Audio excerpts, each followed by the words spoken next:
আজি কলবাৰী প্ৰাথমিক শাখাৰ নামঘৰ এক উদলি মুদলি পৰিৱেশ। শ্ৰীমন্ত শংকৰদেৱ সংঘৰ বিজনী জিলা শাখাৰ আজি ৩২ সংখ্যক বাৰ্ষিক অধিৱেশনৰ এই বৰ্ণাঢ্য তিনিদিনীয়া কাৰ্যসূচী আজি শেষৰ দিন আৰু এই শেষৰ দিনৰ কাৰ্যসূচীৰ ইতিমধ্যে ধৰ্মধ্বজা উত্তোলন আৰু আমাৰ ভাগৱত শোভাযাত্ৰা ইতিমধ্যে সামৰণি পৰি আমি ধৰ্মালোচনী সভাৰ দিশে আগবাঢ়িছোঁ। আৰু আজি ধৰ্মালোচনী সভাত আমাৰ মুখ্য অতিথি হিচাপে উপস্থিত থাকিব আমাৰ BTR চিফ শ্ৰদ্ধাৰ আমাৰ প্ৰমোদ বড়ো ডাঙৰীয়া আৰু প্ৰমোদ বড়ো ডাঙৰীয়াৰ লগতেও শ্ৰীমন্ত শংকৰদেৱ সংঘৰ বিভিন্ন দূৰ দূৰণিৰ পৰা আমাৰ ভকত বৈষ্ণৱসকল আহি পাইছে। শ্ৰীমন্ত শংকৰদেৱ সংঘৰ সুদূৰ বিহপুৰীয়া নাৰায়ণপুৰ জিলা শাখাৰ পৰা শ্ৰদ্ধা জগত চন্দ্ৰ আমাৰ বনিয়া বাবা আমাৰ মাজত আহি উপস্থিত হৈছে। কেন্দ্ৰীয় সেৱা বাহিনীৰ পৰা বিষয়ববীয়া অৱস্থা আমাৰ মাজত আহি পৰিছে। গতিকে খন্তেক পিছতে আমাৰ ইয়াত ধৰ্মালোচনী সভা উপস্থিত হ'ব আৰু শ্ৰীমন্ত শংকৰদেৱ সংঘৰ এই বিজনী জিলা শাখাৰ পৰাই আমি এক বাৰ্তা প্ৰেৰণ কৰিছোঁ যে শ্ৰীমন্ত শংকৰদেৱ সংঘৰ বিভিন্ন জাতি জনগোষ্ঠী সমন্বয় কেন্দ্ৰ হিচাপে আজি ইয়াত পৰিলক্ষিত হৈছে। ইয়াত বিভিন্ন জাতি ধৰ্ম নিৰ্বিশেষে ভকত বৈষ্ণৱ আহি আজি উপস্থিত হৈছে।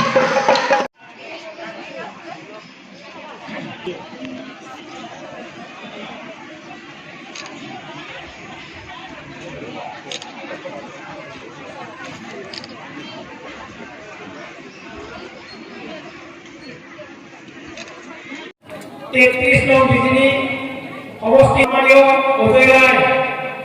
আমার মঞ্চল উপস্থিত আমার সৌভাগ্য আমার বিধায়ক স্যার ইতিমধ্যে আমার মঞ্চলায় উপস্থিত হয়েছে। আমি অতি সকালে আরম্ভ করব লাগে এই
সেৱা বাহিনী সকলোকে